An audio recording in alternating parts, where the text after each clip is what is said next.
Hi hello ನಮಸ್ಕಾರ ಸ್ನೇಹಿತರೆ, ರನ್ನ ಟಿವಿಗೆ ನಿಮ್ಮೆಲ್ಲರಿಗೆ ಸ್ವಾಗತ. ಕಲರ್ಸ್ ಕನ್ನಡ ವಾಹಿನಿಯಲ್ಲಿ ಪ್ರಸಾರವಾಗುತ್ತಿರುವ ಜನಪ್ರಿಯ ಧಾರಾವಾಹಿಗಿರುವ ಭಾಗ್ಯಲಕ್ಷ್ಮಿ ಧಾರಾವಾಹಿಯು ಅಂತಿಮ ಘಟ್ಟದತ್ತ ಸಾಗುತ್ತಾ ಹೊರಟಿದೆ ಎಂದೇ ಹೇಳಬಹುದು.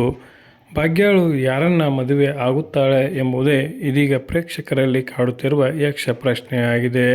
ತಾಂಡವ್ನನ್ನೇ ಮರುವಿವಾಹವಾಗುತ್ತೇನೆ ಎಂದ ಭಾಗ್ಯಳಿಗೆ ತಾಂಡವ್ನ ಅಸಲಿ ಮುಖ ತಿಳಿದಿದೆ ಎಂದು ಹೇಳಬಹುದು. ಹೀಗಾಗಿ ಭಾಗ್ಯ ತಾಂಡವ್ನ ಮೇಲೆ ರಿವೆಂಜನ್ನು ತೋರಿಸುತ್ತಿದ್ದಾಳೆ. ಹಾಗಾದರೆ ಭಾಗ್ಯ ಆದಿಯನ್ನೇ ಮದುವೆ ಆಗಬೇಕಾ ಎಂಬ ಪ್ರಶ್ನೆಯನ್ನು ಪ್ರೇಕ್ಷಕರಲ್ಲಿ ಕೇಳಿದರೆ ಹೌದು ಎನ್ನುತ್ತಾರೆ. ಅನೇಕ ಪ್ರೇಕ್ಷಕರು ಆದಿಯೊಂದಿಗೆ ಭಾಗ್ಯಳ ಮದುವೆ ಆಗಬೇಕು ಎಂದು ಹೇಳುತ್ತಿದ್ದಾರೆ. ಆದರೆ ಇದರಿಂದ ಸಮಾಜಕ್ಕೆ ಯಾವ ರೀತಿಯಾದಂಥ ಸಂದೇಶ ಹೋಗುತ್ತದೆ ಅನ್ನುವಂಥ ಪ್ರಶ್ನೆ ಮತ್ತೊಮ್ಮೆ ಕಾಡುತ್ತಿದೆ. ಇನ್ನು ಸ್ವಾಭಿಮಾನದ ಬಗ್ಗೆ ಅತಿ ಹೆಚ್ಚಾಗಿ ಬಿಂಬಿತವಾಗಿರುವ ಭಾಗ್ಯಳು ತನ್ನ ನಿರ್ಧಾರವನ್ನು ಯಾವ ರೀತಿಯಾಗಿ ತೆಗೆದುಕೊಳ್ಳುತ್ತಾಳೆ ಎನ್ನುವುದೇ ಇದೀಗ ಕಾಡುತ್ತಿರುವ ಪ್ರಶ್ನೆಯಾಗಿದೆ.